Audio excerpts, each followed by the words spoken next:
Thanks for tuning into today's podcast. Before we begin, I'd like to tell you a little bit about our new remote training here at RPP. We've been offering remote training for quite some time, but we always required the athlete to come in-house for an assessment.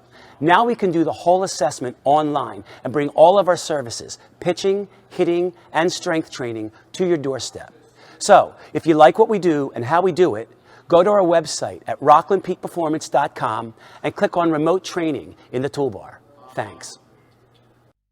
The Behind the Scenes podcast. I'm your host, Nunzio Signore, looking to bring you great dialogue with some of the best in the world of player development. The world of training baseball players has changed dramatically during the past few years, and I'm looking forward to shedding some light here on what's the latest, what's the best, and what's really happening in the world of player development. Thanks for joining me for the ride.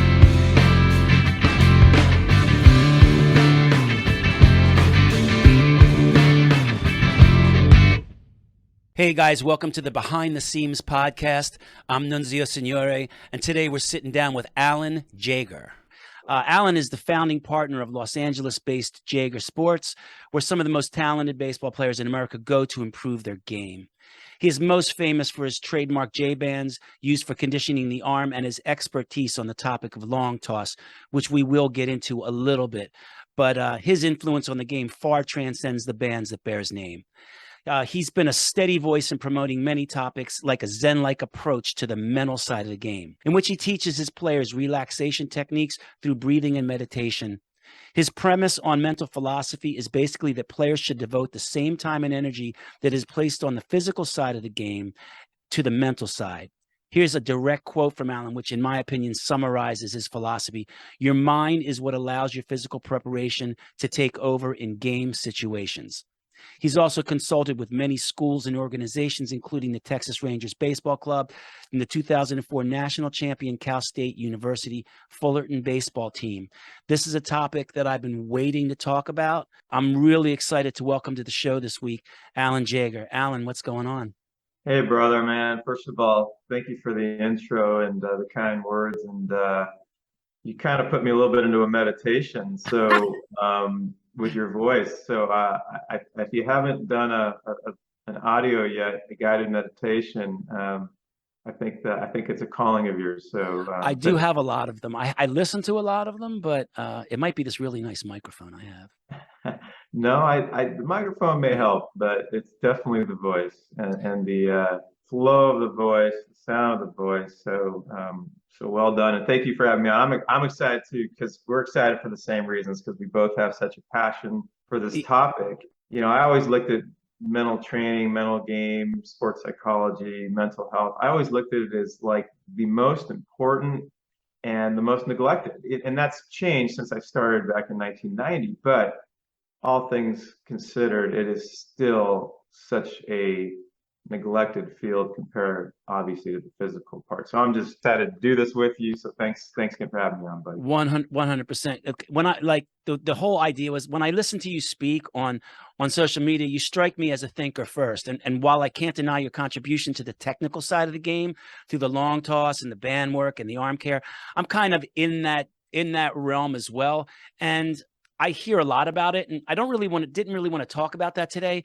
I think there's enough information on those topics crammed with various opinions. But when it comes to the mental training, I think it's a bit barren to many athletes. So it's great that we're going to talk about that today. We will talk a little bit about long toss, but I really, really wanted to, this is a little selfish for myself. I think I was mentioning to you before we started, I've been meditating for a really long time.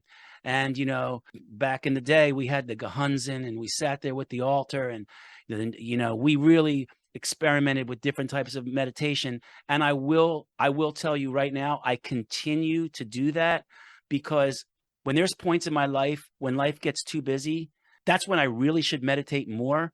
But for some reason, when life gets a little too busy, it seems that I take a departure from it, and I can feel myself almost like I'm on the outside looking down at myself, and I'm kind of like out of control a little bit of what I'm looking at. Whereas when I start meditating again, I think I really feel things shift my way. And I think your implementation of that into sports And we're going to talk about getting through some slumps and how you manage that. I think that is just invaluable and it's never talked about. And I can't wait to get into it. So, what was the genesis of your focus on the mental side of the game? Yeah, I was a junior at Cal State Northridge. I was a pitcher, and I went through something I'd never experienced before. It was all mental, and without going into great detail, um, it forced me to basically leave the team. Well, not basically, I did. I had to leave the team. I didn't know what was going on. All I could say is that we can call it, anxiety, stress, overthinking, and I got to a point where I didn't know what to do. I didn't have any tools. There really weren't a lot of resources, and this was probably like 1987. Um, and if there were resources, there wasn't an internet, so it's not like it is today, at the tip of your fingers. So I did figure it out, or knew to look up a sports psychologist. I might have got a referral. There really weren't many around. I actually think he was more of a therapist who had he actually had he actually had a degree, I think from Texas Tech or Texas A&M, for hypnotherapy as well.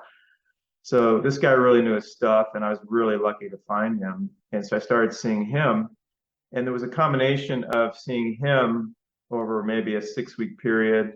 And I had a class around that time. Was it around that time? Anyway, the moral of the story is that got me on my path. And in the hypnosis, I didn't realize it at the time, but that to me was leading me more to meditation.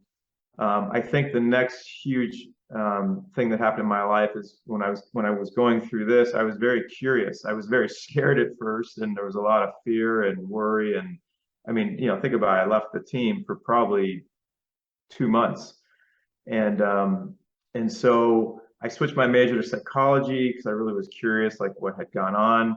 And it was an upper division course in psychology that the professor told a Zen story, and I had no idea what Zen was.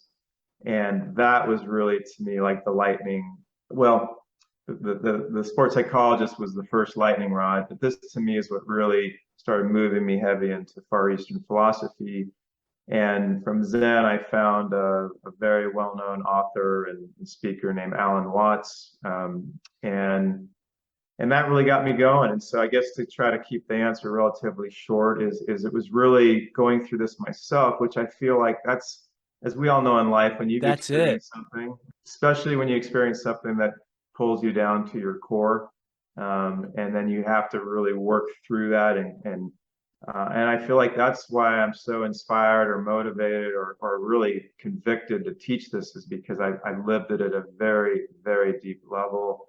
And I had to work on this. It took me 4 years to write my book with my mom on getting focused, staying focused. And so for 4 years, I was basically either writing, meditating, writing, researching, meditating, writing, meditating. It was really a very powerful 4-year experience, because as a line I'll borrow from someone I have so much respect for, named Dr. Shauna Shapiro. She's a real leader in the mindfulness community at Santa Clara University. But one of her lines she uses in her retreats is, "You become what you practice." And those 4 years of just doing a deep dive, I didn't really know I was sort of doing all this, but looking back, it was a total immersion for 4 years into meditation and Zen, and eventually I got into yoga. So that would be, at least in under 20 minutes, sort of the genesis of how I got into it. That's great. I think a lot of times, unfortunately, people look to the mind game and meditation and breathing when they have a problem. I think a lot of people wait until they've hit a wall, and then they use it as a last resort. And what I think you're doing is you're teaching athletes who are young and they have their whole lives ahead of them that, hey, you know what? This is not about something that people do when they're on the balls of their ass. You know what I mean? It is, but this is something that I can tell you from experience. This is powerful. It works. It creates things. Your thoughts have matter. You know what I mean? Like when you think of something, it actually can transpire. So I want to make it a little practical for our listeners. You and I could get into this like really on a deep level, but I'm trying to keep it so our guys can kind of grab it and relate it to what they're doing. So I've heard you talk about two main categories in regard to improving your mental game. One was the approach and strategy. Like you said, identify your process, which I thought being process oriented instead of results oriented is crucial to playing sports. And also the practical application, which I think people are probably interested in, the mental practice and the skill building. And it's not a how-to today, but can you just talk about those two things a bit? Yeah, so thank you. It's exactly what I do is I try to keep it simple. We all know in life, especially with a new topic, simplicity matters. And so for starters, I just try to say, look, so it's not overwhelming. If you could break the mental game down into two main topics, one being, I call it game management, as you mentioned, the strategic part of it. And the second part is the practical aspect of it, a practice. Because look, anything you do in life, I any walk of life, whether it's bowling or being the best surgeon in the world or arguing a case in a courtroom, you practice. You study for a test, I guess, is the simplest analogy. So to me, I always go heavy on the practical part because I can talk about the process for 50 straight hours because I love the process and it is so powerful, as you said. But to me, at the end of the day, it's the most significant changes really comes down to a practice. What kind of practice do you have? So those would be the two areas that we delve into. We can talk about the process as a separate category in the strategy or the game management part. And then we can talk about some of the more basic practices that you can do. But I do want to say this before we move on. To me, it's like eating, drinking, and sleeping. It's food for the soul. It's food for the mind, and it's to me helping maybe to undo patterns that have brought you into a stressful or distracting state. But you said something earlier I want to mention, then we can move on, which is a lot of times people look, as you said, at mental training as sort of this corrective. I've got a problem and I need to fix it. And you could not have brought up a more important point to start out, which is mental training is as much about mental enhancement, mental development of skills, prevention. I think Preventative medicine. what was that? Preventative medicine. Yeah, and it's something that we should do every day to just constantly be wanting to clear our minds and clean out our body and get to a relaxed and focused state and develop those skills as opposed to maybe developing other skills because we don't have a practice every day. And instead we're practicing things like worrying about the future, thinking about the past. We can go on and on about all the other variables in the world that. Is that what you mean by results driven? What you're talking Yes. about right there? The difference Yes. between the process and the results, right? Thinking about what we're programmed from birth, like kind of to worry about, instead of actually trying to center in on what the problem is at hand, which in the long run covers those bases anyway. 100%. At the end of the day, it's funny when I work with an athlete now, I've got this talk down pretty short on the process part, and I basically say, look, like a pitcher, I say pick three things. I went over this yesterday or 2 days ago with a couple of pitchers. I said, pick three things that if you said, if I do X, Y, and Z, I will execute the best pitch of my life. Now, based on how talented you are, based on how much practice you're doing, based on your DNA, we can argue that, we don't know for sure how successful every pitch is going to be, but you are in a position to execute the best pitch of your life based on doing X, Y, and Z. And the cool thing is athletes get this pretty fast. They're like, oh, if I do this, this, and this, I got it, So I get them to kind of identify these three, I call them constants, these three constants. And then what I let them know is that now that you know your three constants, which is the recipe for you executing the best pitch of your life, everything for the rest of your life is a variable. And a variable to me is a distraction. I actually call variables drama. And as you said, results or consequences or outcomes. Right. And so now what happens is you simplify the process down to this one concept that, oh, I have to be great at my process. right? First, I'm going to identify it, then I have to be great at it. So there's just, so do I want to be in, do I want to focus on three constants that I know are supporting my greatest execution of my plan? It's my plan. It's not Alan's plan. It's not Joe's plan. It's not Bill's plan. It's my plan. And they've agreed to it. It's my plan. So do I want to control these three constants that are leading to the best execution of my plan? Or do I want to focus on a million interchangeable variables that are there, that could be there every day, a million so there's your choice. Three constants that are leading you to execute the best plan for you.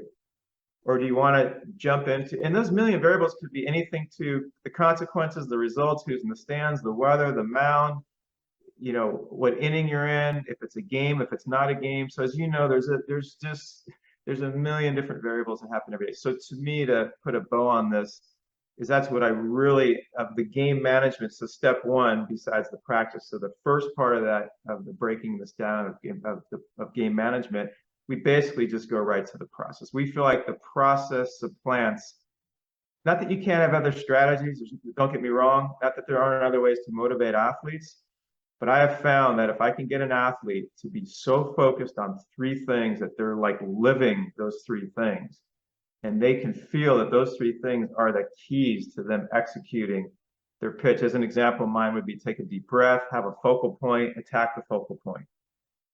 I've done the three things now I feel like are going to lead me to the best execution of my plan. I could be here or I could be in New Delhi.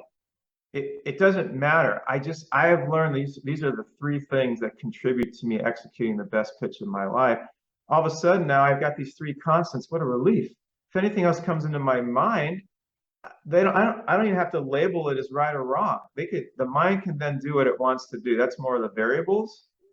I have to redirect my mind at some point. That's where it becomes active. I have to say, my mind is thinking about the last pitch and you know, and I need to throw a strike now. And then you right away say, no, I don't need to throw a strike right now. I need to breathe. I need to see my focal point. And I need to attack it. So I'm going to play devil's advocate because you kind of started right now getting into what my question was going to be. So that's great. I agree 100%. How do you, what is a great way that you teach your athletes to kind of, I mean, you have to shut some stuff off to be able to get those three constants. You're on the mound. You've got, 20,000 people in the stands. It's noisy. But what is a concept that you use to help an athlete focus? Like when I'm trying to meditate, when a thought comes in, the way I look at it is, I look at it as I'm sitting on a hill and I'm watching traffic go by, right? I'm just let it go by. I'm watching it. I watch it. I identify it and I let it go. But I'm laying in bed or sitting down and I have time. How do you teach these athletes to get to that place in such a quick moment of time with so much peripheral noise? Awesome question, because this is so important because it's going to bring us to part two at some point, which is the practice. So as an example, if we threw a pitcher out on the mound on June 5th and for 4 months, or a woman on a mound, and for 4 months, neither one of them did any arm care, did any throwing, did any working out, did any running. And we just said, hey, you're going to go out and throw 3 innings today. Okay, right away, I don't know about you, but I'm already feeling like surgery My arm coming.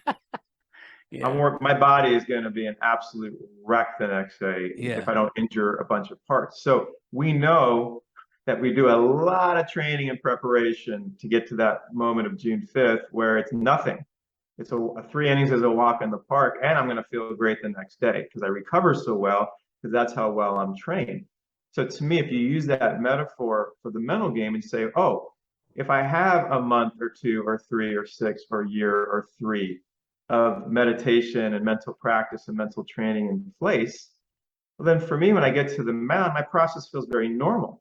I'm not saying I still may not have thoughts in my mind, but if every day for 15 to 20 minutes, among many things I'm doing in my meditation, I'm practicing, as you said, watching the cars drive by, or the analogy I use is the thoughts are asking you to dance and you're not taking the dance, or a word that I use as part of a very important tool for meditation is being neutral.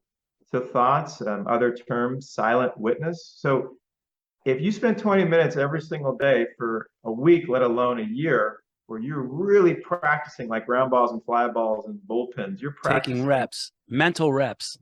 Yes, and you're getting really good Yeah. and really acclimated to this feeling of, oh, there's a thought, but man, I just know right away. There's a thought. It wants to dance. I don't want to dance, or it's a bird flying across the sky. I'm gonna just keep watching it, or the cars. I'm gonna keep watching it, and then you settle back into this quiet, calm, clear state again, and that all of a sudden becomes a word I use a lot. That becomes your new default. So now you're defaulting to this idea of quiet. Well, in a way, your meditation is like its own process, right? You're getting really good at being neutral, at defaulting to silence or defaulting to not taking the dance. Well, guess what? If you have a process, breathe, focal point, attack, and that's like your meditation, it's very similar in that a thought, there's a scout in the stands, there is a thought. Oh, let me default back to my breath, just like the meditation. Oh, there's another scout in the stands, or it's 3-3, and this is a very important inning. That thought comes in, which to me sounds like a lot of pressure. And you're like, oh, that was an interesting thought. That was a bird flying by. Guess what? Breathe, focal point, attack. Breathe. So I tell players, I actually use this analogy, which you're going to appreciate as a fellow hippie. I say, this comes down to Bruce Lee, 10th degree black belt. That's what this comes down to. It doesn't mean you're wrong or a bad person if you're not good at this.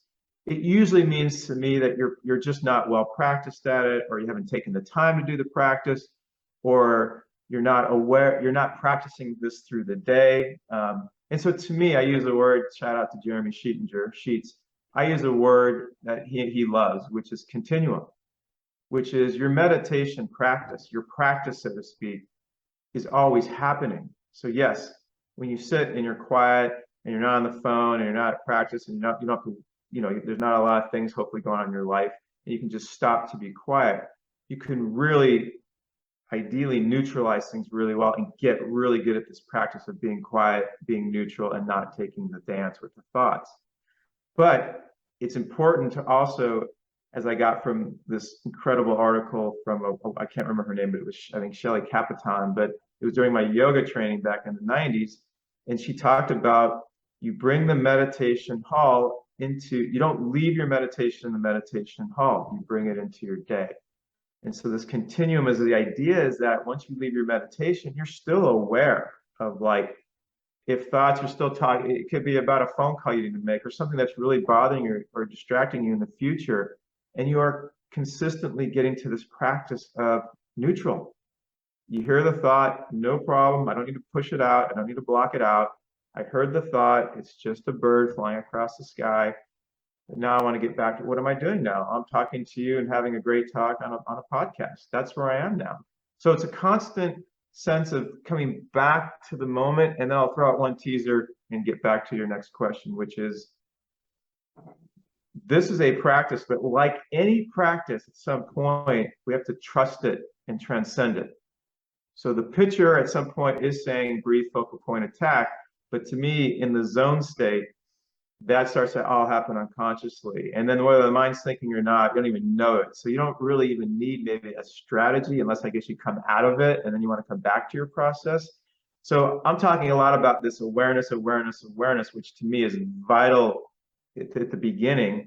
But I also want to make sure that listeners understand that at some point, it's about also letting go of this and trusting it, but knowing you have the process there to bring you back if you need to. And the reason why it feels so strong to come back to that default is because you have a consistent practice.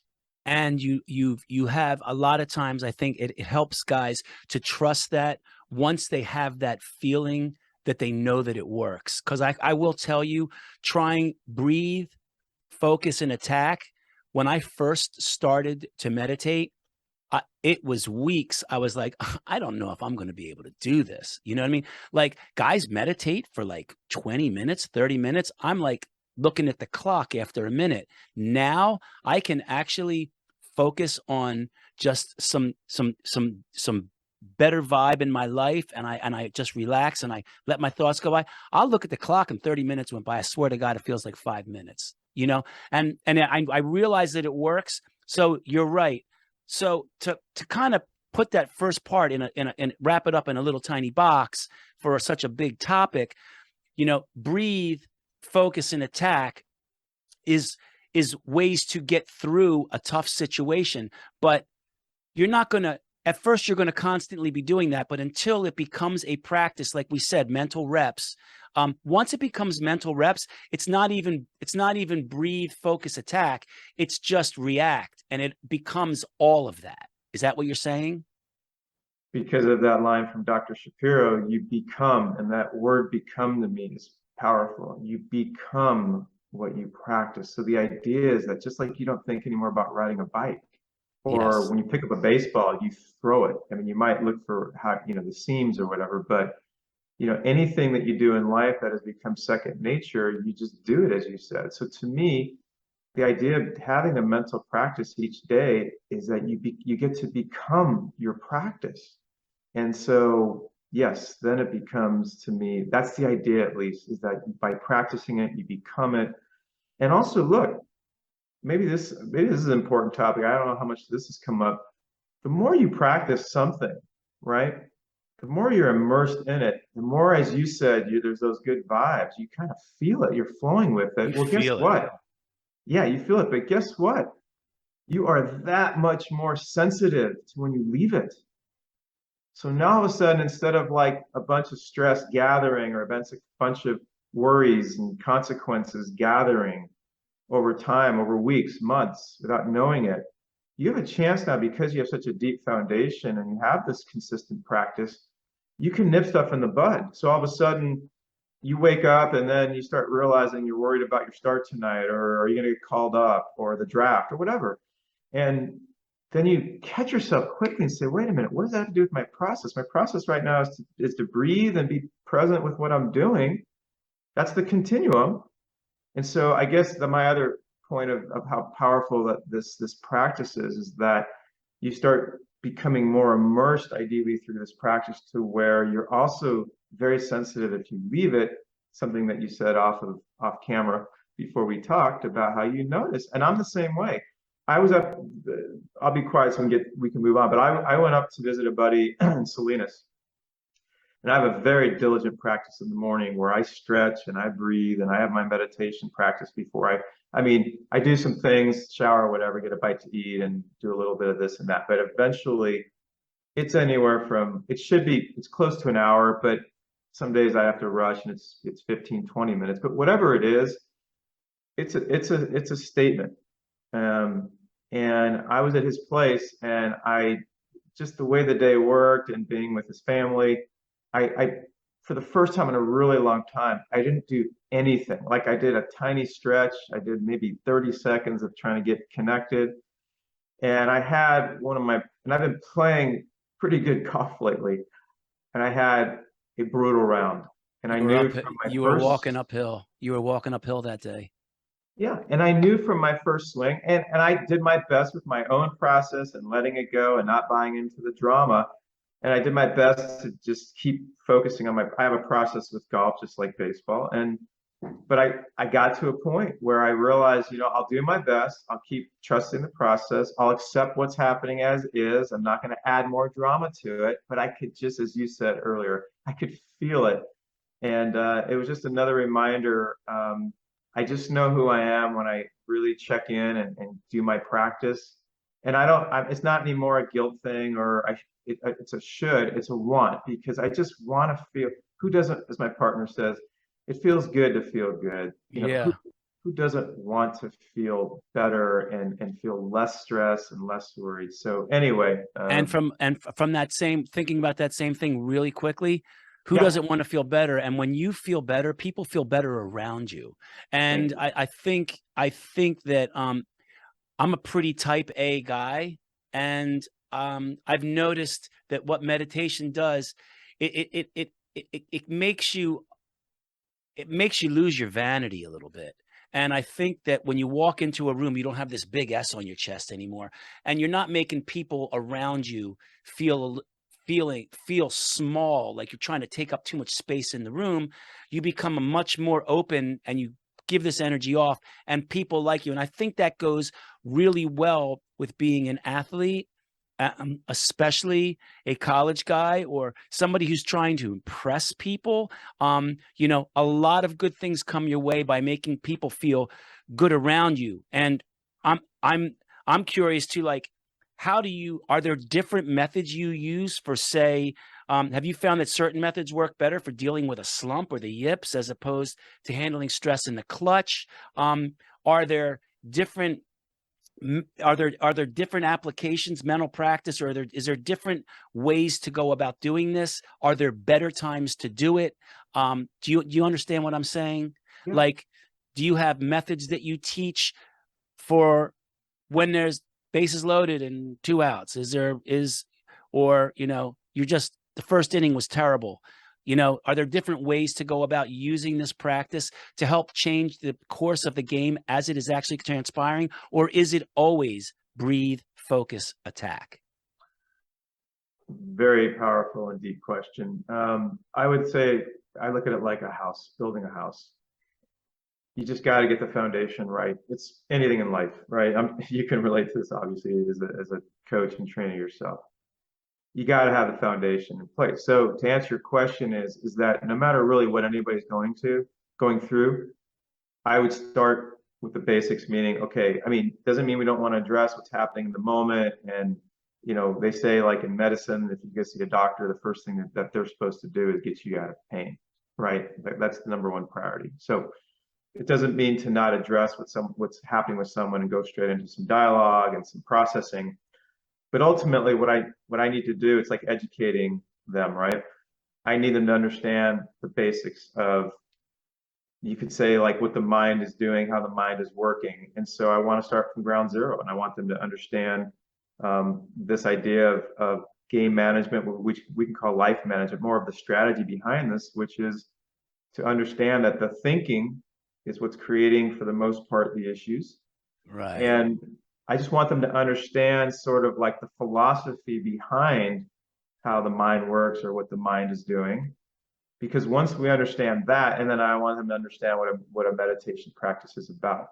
Because once we go there, once we build the foundation, then they understand like, oh, so being more clutch is just leaving my process and entering drama.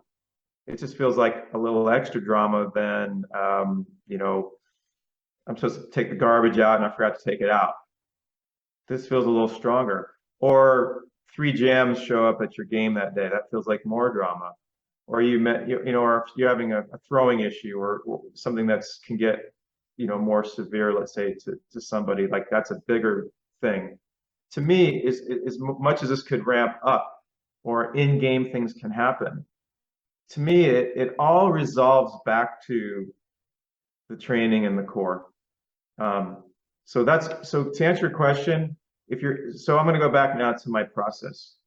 If I'm in a game and something happens, I'm immediately chalking it up to a variable, to drama, to not my process.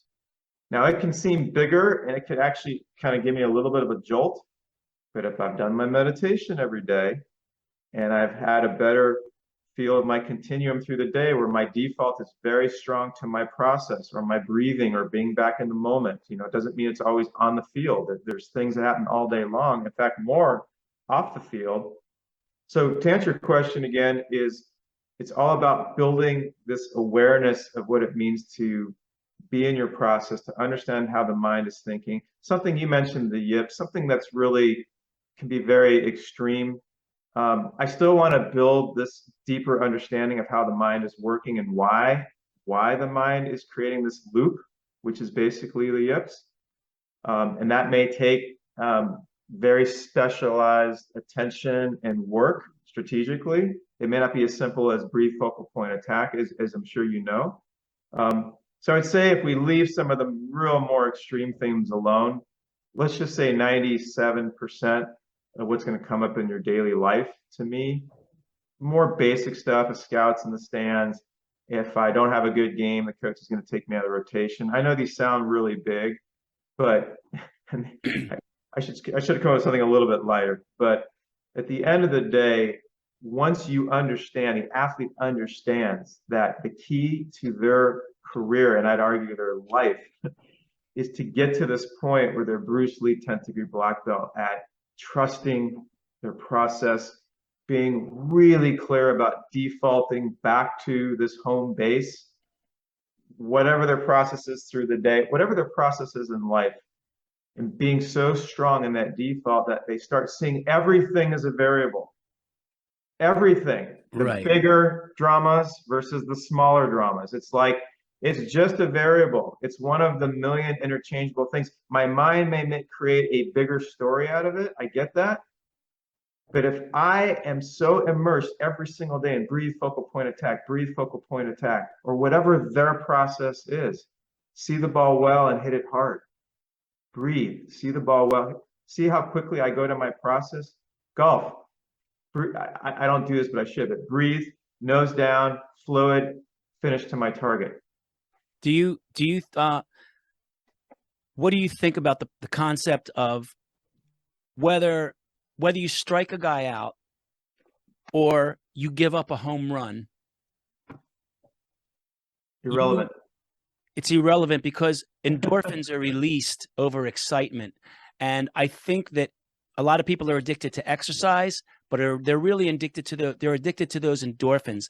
And I think when something happens to you that excites you, whether it's good or bad, your body gets addicted to that feeling.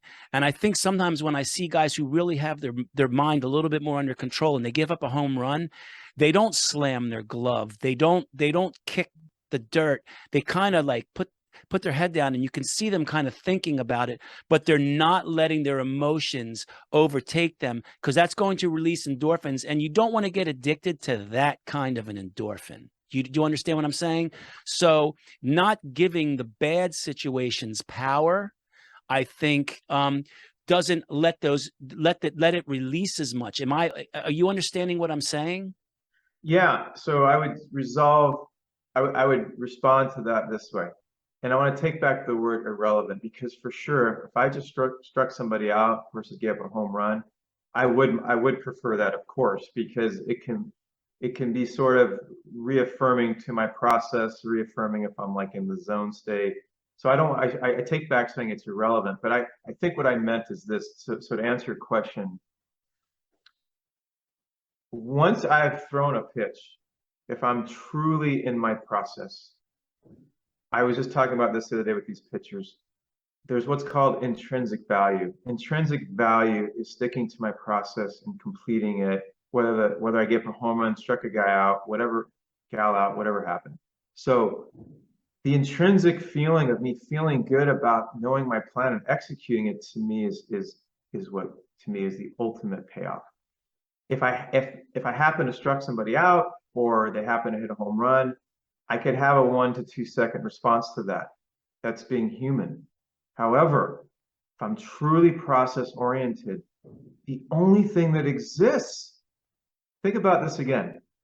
By definition, the process is the only thing that exists, right? I don't know a country I'm in.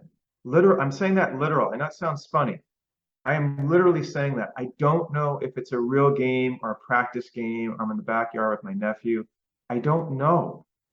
All I know is I want to breathe, I want to have a focal point, and I want to attack it, because I believe that is the key to executing my art, right? I'm a painter. I have a canvas and I want to paint a beautiful picture. And that's what I want to be immersed in. So does it matter if the phone rang 10 seconds ago or didn't? All I know is I just want to be in this flow, this revealing of my artistic ability. And really all the training I've done my entire life, back to a quote you said at the beginning in the intro, I want to be able to be in a place where I can allow all this freedom of my training and my work and my art to come out without any inhibition. I want it to be free. And so to me, I believe by having this process in place, the simplicity of these 3 constants or 2 constants or whatever it is for somebody, in less than a nanosecond, is that ability to keep saying free. I'm freeing it up. I'm freeing it up. I just have these 3 checkpoints and I'm free. Is there um is there a way that listeners can gauge whether this mental practice is working for them? Like, like how can you how I, I know the answer to this question. It just one day it just slams you on the top of your head and you go, wow, this is actually working. But is there a is there a way that athletes, like for example, do you have a system? Do you currently sell this aspect of training? How can athletes find out about it and go through the process with you? Because it while we're trying to simplify such a complex thing as the mind, it really isn't that complex, but it does need to be happen in steps that are way too big to cover in an hour podcast. So my question to you is, do you have a way that athletes can uh, contact you, or how you train this? Do you have a system? Is there some way someone can look for the system online? Wow, man. Do I love this question? And it reminds me that we should post something about this, because when I used to be in private practice and work with athletes privately and take them through, well, I shouldn't say in, I used to have a 4-week program. Twice a week we'd meet and we went through my book. And the first time we met, it's so funny you brought this up. I haven't thought about this in ages, but you've just inspired me to do something about this, which Great, is, because it's awesome. well, thank you, buddy. I had about 15 words, and I know someone could say it's very subjective, it's sort of anecdotal, but I couched these questions in a way that I actually felt like it was pretty objective. I really appealed to the person to go with their heart. Please don't tell me how you think you should feel or how you want to feel. I mean, I'd like to know that too, but just tell me where you're at. So as an example, I would give them the word relaxation, and I'd say, rank yourself 0 to 100. And I said, just be brutally honest. I said, based on the last, let's say, week or two, not right this very second. Just if you said over the last course of a couple of weeks. And I did a number for on the field, and I did a number for off the field. Great. And it was cool. I could feel it, like how we talked about energy earlier. You could feel the energy. They were honest. I mean, I had players that were not afraid to tell me 33 out of 100 or 46 or 28. I had some that were, pretty strong. They might have been 70s or 80s, but I had a list of numbers like confidence, clarity, relaxation, discipline. So I had a bunch of things that I really wanted to get a vibe for where they're at before they started the program. And then what we did is, after the 4 weeks were over and they had learned the system, they had done a lot of meditating. They were meditating twice a day.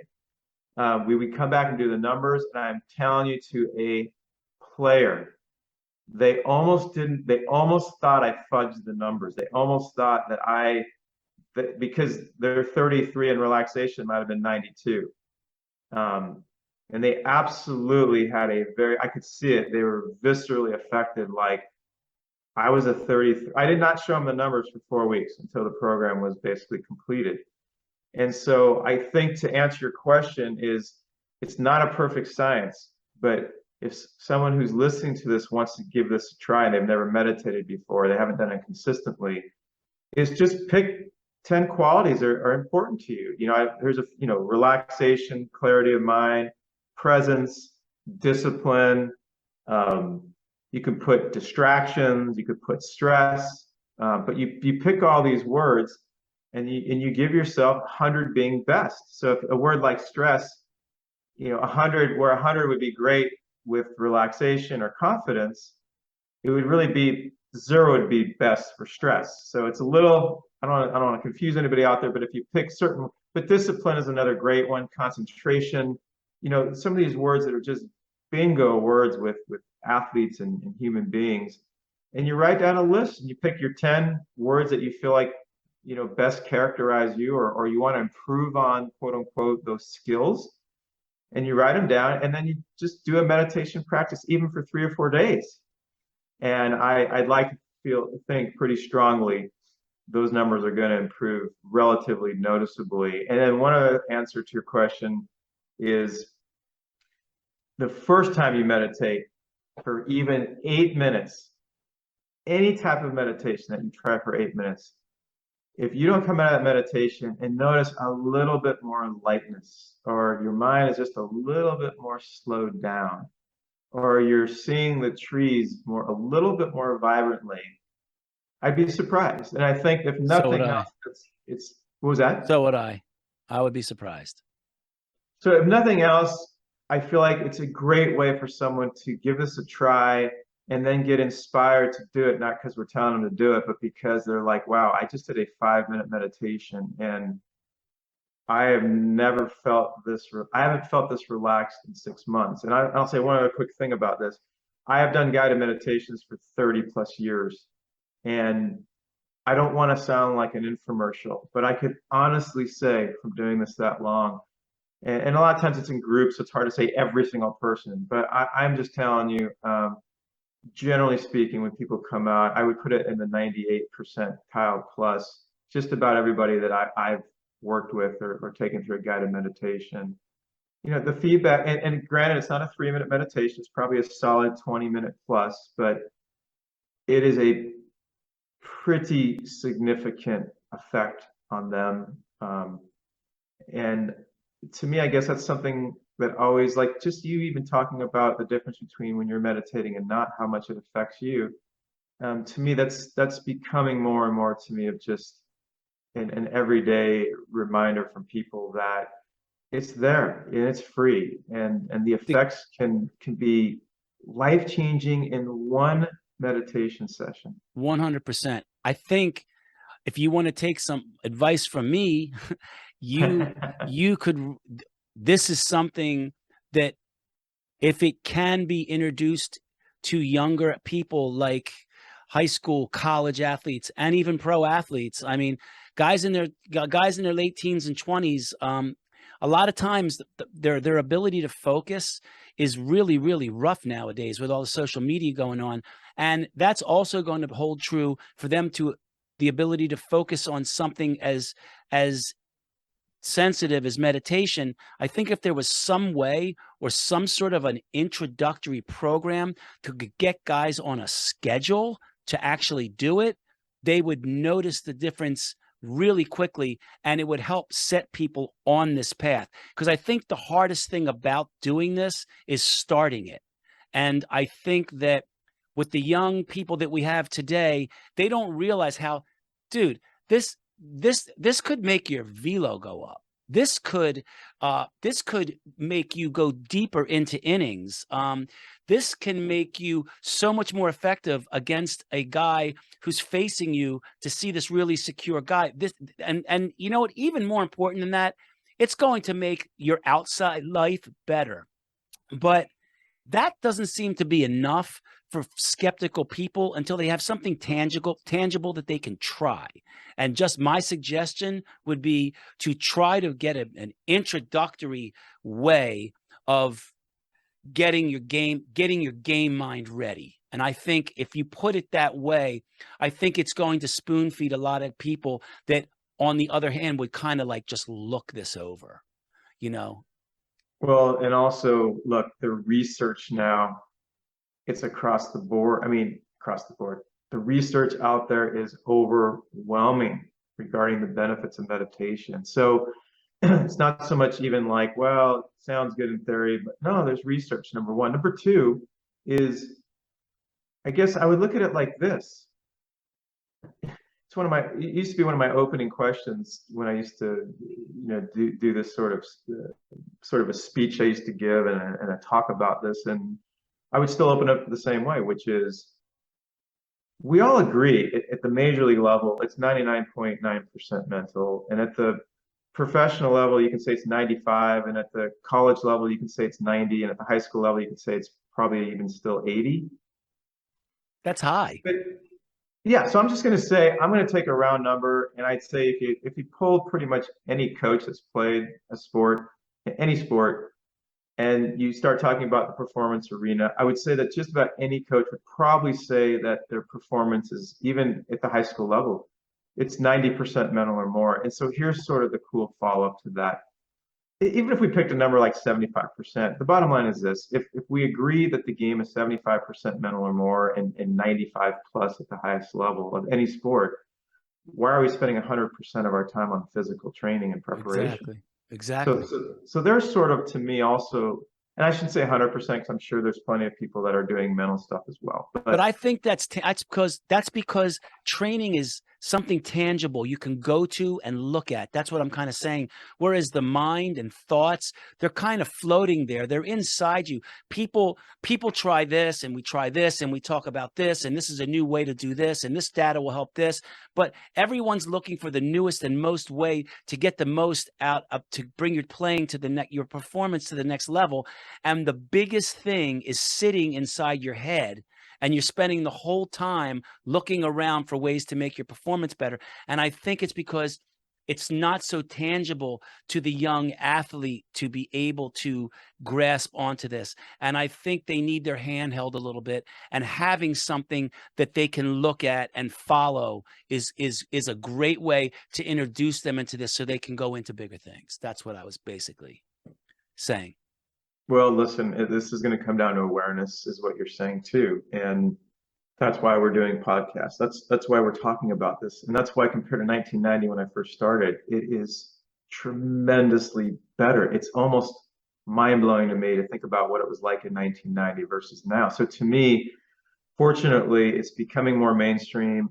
People are taught, whether it's meditation, mindfulness, there's apps like the Calm apps out there, from LeBron James to Kobe Bryant to Michael Jordan to Tom Brady to Rory McIlroy to Novak Djokovic.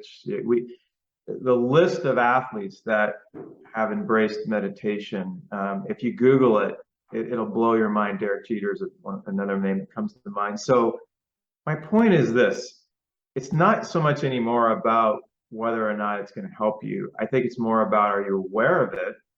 Have you given it a shot? And I think that's why these podcasts to me are just so vital, is because what we're saying is like, look, it's here.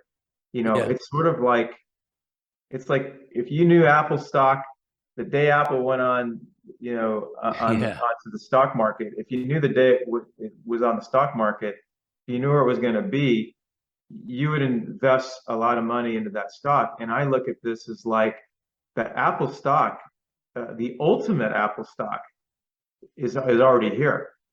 And so now so every day that you're not investing into that, well, to me, again, you're not good or bad, you're not right or wrong, it's life. But for someone who's an athlete per se, it doesn't matter. You can be a doctor, attorney, it doesn't really matter. Any walk of life, a musician, if you want to optimize, look, this is what it's going to come down to. Do you want to optimize your performance as an athlete? Do you want to optimize your mental well-being as a human being, which is the ultimate that we're trying to get to? Well, then it makes a lot of sense that why would I not, water my plants? Why would I Yeah. not take care of the engine of my car? And as you said, why am I looking out for all these? Yes, do that too. But if the ultimate resource has to do with what's guiding me and moving me and directing me and helping me be in a position where I can perform freely and consistently in the moment, With less immerse in the effort. With moment. less effort. Right, because you're already doing it. You don't think about effort when you're riding a bike because you're already doing it. And to I me, that's and the other thing is the beauty of meditation to me, and any kind of mental training, is that you feel so much more enjoyment and depth in life, and it's all free. And so I plead with people all the time, as you said, you put it well, which is just give this a try. Try this for a Yeah. few days. If you don't, Stick it out. What I could say is stick it out, because I'm the type of guy, show me something and show me something now. And when I first started, I was like, wow, but you know what? It did not really take long. As soon as you start to as soon as you learn how to let go, it all kind of falls into place. We're gonna run out of time soon, but I I would not I would kick myself in the head because I've been wanting to ask you a question about long toss. And Mhm. if while I got you on here, this is like the guru of long toss. I need to ask you a question for myself with my guys. A, do you long toss year round? And if you do, how does it change during a deload? Because I've got a lot of guys that are coming in, minor league guys that are going to come in, pitchers, and I know what I do with them. I want to know what you would do with them in regards, do they long toss? If they do, how many days a week? Is it out only? Can you expand upon A, do you long toss year round? B, sorry to just turn gears like that, but All I'm good. looking at the clock and I'm like, you know what? I've been dying to ask him this question. So can you respond to that? Do you long toss year round? If you do, what do you do during a deload and how much? Yeah, no, listen, I love talking about obviously this as well. And just, I know we'll do this at the end, but I have some great resources that are free online on the Yeah, mental we'll stuff. get And I into know we'll get, that. We're going yeah. to get into that. Yeah, as far as long toss and the year round, I mean, how many hours do we have? So I'll try to do this in a shorter version as I Yeah, can. the edited version, we've got about 15 minutes before we're actually done. Okay. I'm going to try to do this in 90 seconds. You ready? Time me. You don't have to Time me. do I'm going to 90 try to do, seconds, but you don't have to do 90. Hey, take it. Yeah, listen. What you got to do, you got to breathe, yeah, focus, and attack. get me back to my process. Well, my process on doing a discussion like this would be more about breathe, be open, be quiet, go with the flow. Good. So, but it is still the idea of having that sort of process feeling. I just made that up on the fly, but that's sort of what I've You been just change having. focal points. Yeah, I changed my process, but it still is the same idea. I want to be there rather than in my mind thinking about Right. what am I going to say? Should I say this? Did Um, I would couch it this way. The year-round approach to me, um, I tweeted something about this the other day. We have sort of a format where, okay, we'll go from in season to the off season. Okay, so here's the stages. We'll start from, even though technically we probably start from the off season, but just to make this really easy because we're finishing up the season, at least on the pro level. Once the season's done, the in season, okay, we go instantly into a deload. Now I'm going to give all the credit in the world right away to a good friend of both of ours, Randy Sullivan. Um, we go into, and I bounce some stuff off him, and so we have a pro off season throwing manual, ironically, that goes into all this. So the deload to me is we talking to Randy approximately 3 weeks. So whatever you've done in pro ball, even through October, even through November, that first week, I'm just going to make this simple. You deload down to, let's say, 80%. That includes your throwing program, that includes your pens. Everything is just deloaded. Let's say you subtract 20%. The next week, theoretically, you could subtract 40%. So you're kind of at 60% effort. And then the third week, you're at like 40%. You can mix and match these numbers. You're essentially still staying on your routine. You're just deloading. So let's say 3 weeks of deload. Okay, now this is very debatable. How much time do you take off? I'm going to just throw out a very basic number. It could change, but I'm going to say for 4 weeks, you can do nothing. Now, when I say that, there's a part of me in my core that wants to say, But still do some very, very light band work, some light range of motion, but on the pro schedule, we're going to have a good 4 to 5 months to get right. So I'm not really too worried about it. And look, I'll quote kind of an Eric Cressey line. I just think there comes a point where to just let the body reset, right? Which is why we deloaded to get it to where it's going to start resetting in a much more optimal way because we deloaded versus shock the system. So I'm going to just throw it out there as a general idea of 4 to 6 weeks of just chilling out. Somebody might say 8 weeks, someone might say 2 weeks, someone might say, I don't really want to stop doing anything ever. I want to, even if it's 3 days a week of light bands, I'm not stopping. And that feels more real right to me, but that's just me. I had a rubber arm. I but wanted as to do far it. as far as the long toss goes, in that month when you're deloading from 80 week one, 60 to week two, 50 to week 3 and 4, how many times a week are you long tossing? It depends, you're saying. You're cutting. So I would say across the top, I know it's tricky because Yeah, there are no we're thinking of absolutes. Yeah. right, whatever you do on your 7-day rotation, just cut out 20%. That's 20% distance. That's 20% effort on your pull downs. That's 20% effort in your bullpen. Theoretically, it's 20% less pitches. So it's not a perfect science, but the idea is you're ramping down, you're deloading 20%, including volume, distance, effort. Off of your in season.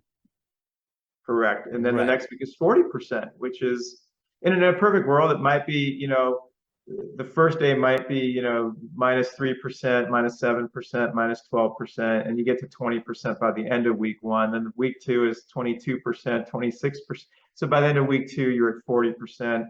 Then week three, you're at 42%, 48%. And then by the end of, week three, you're at 60%.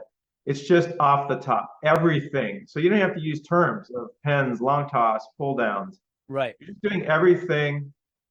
You're just subtracting the effort and intent and the volume. And that's and you do that for 3 weeks. Randy and I talked about it, and I sort of came up with this plan of like 3 weeks, sort of just based on feel, and he liked the idea of 3 weeks being about the right amount of time. It could be 4 weeks, it could be 5 weeks.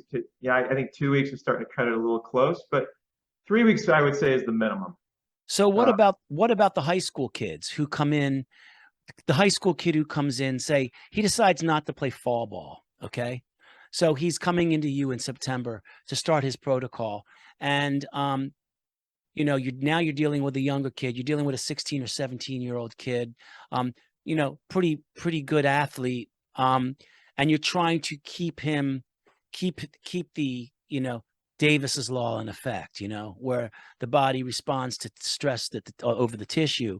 So we kind of don't want him to stop throwing. But of course, he's not a minor league or a pro guy that has all these innings and this strength under his arm. How does that change for a guy? What do you do in September, October, November? Because here, we don't start throwing hard until like Christmas time for high school kids. Okay. Like January, February, we got 8 weeks, and then 2 weeks in March here because we play later wait later to play because of the crappy weather we live in. So we've got 10 weeks of throwing. But what do I do with this guy? And then I'll tell you what we do. But what do you do with this guy in September, October, and November when you don't want him to just pick up a ball in December and start ramping up and telling you that his arm hurts? Okay, so I'm going to give you the two most important principles I can give you as far as the year-round mentality. A, you're going to love this as a fellow coach and trainer. A is target date. B is reverse engineer. Yes, go back. So, yeah, sorry.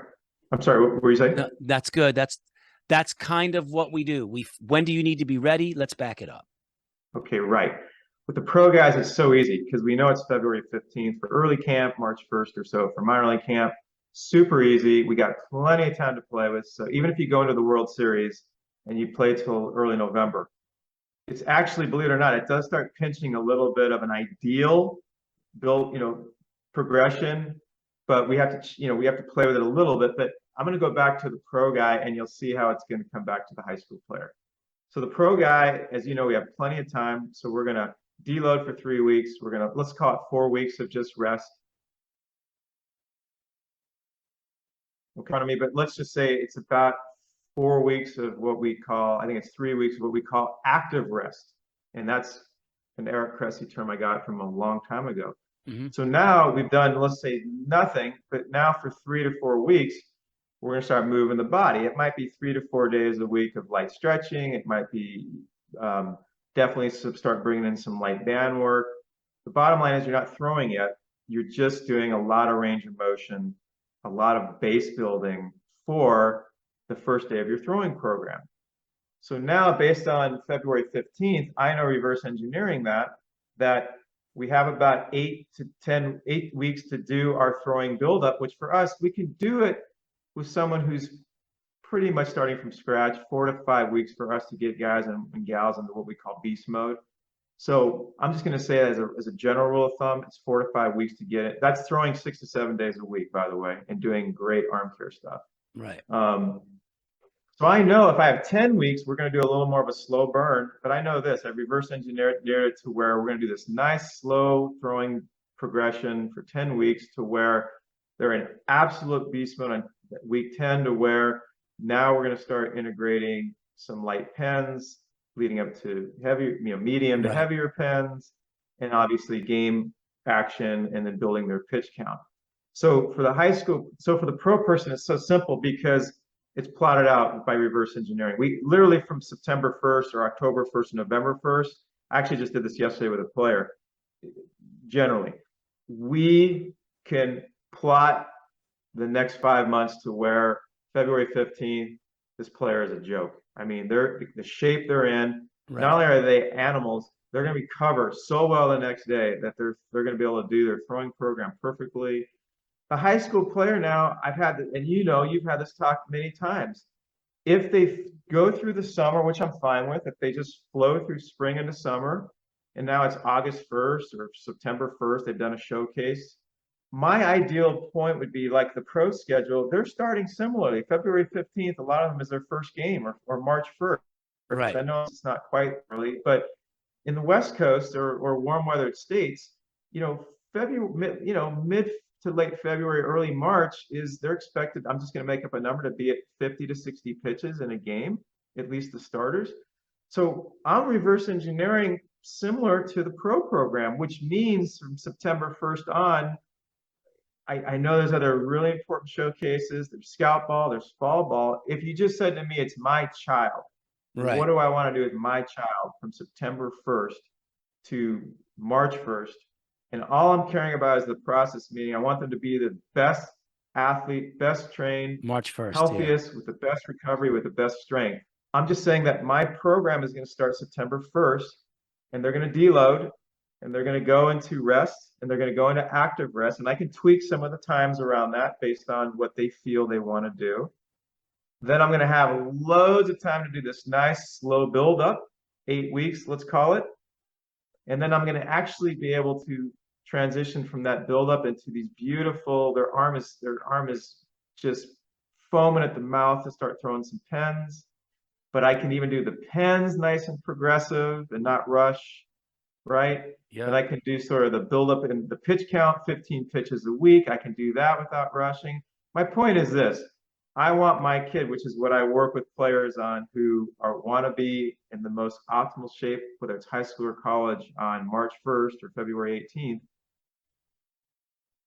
There's nothing that's happening from September 1st.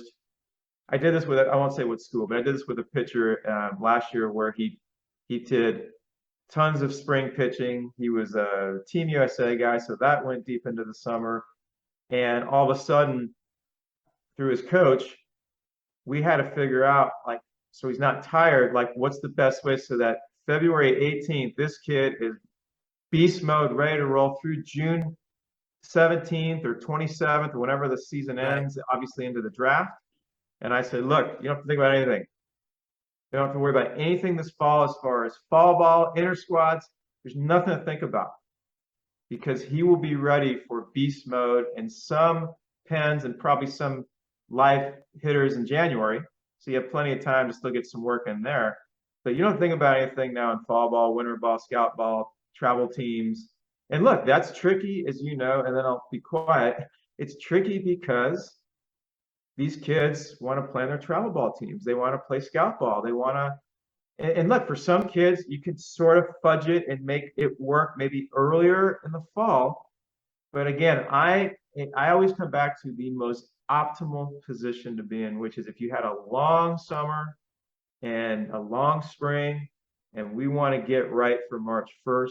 To me, you've got this kind of 5 or 6 month beautiful deload, rest, beautiful build up to where now you are going to be an animal, not just March 1st.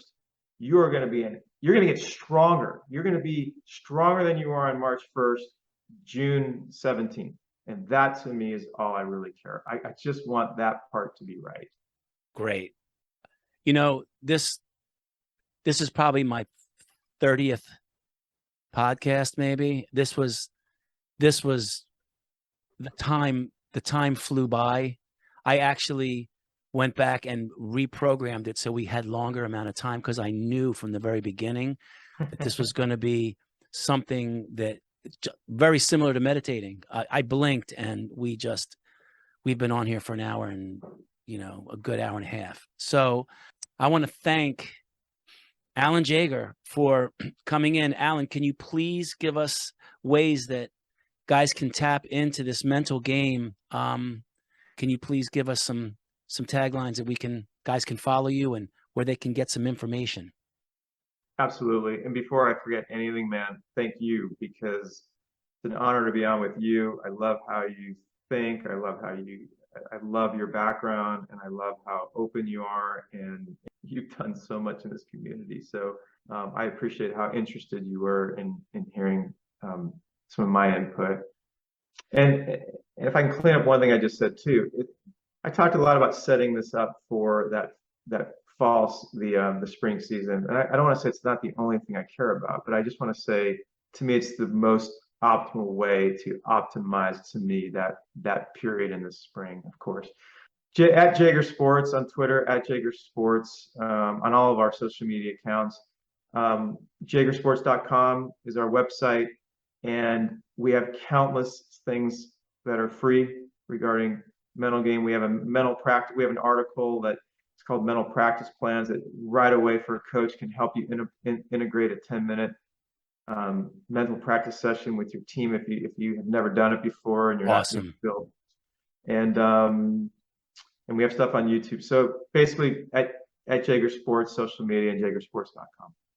And guys can reach me at Nunzio Signore or my facility at RPP_baseball, Twitter and Instagram.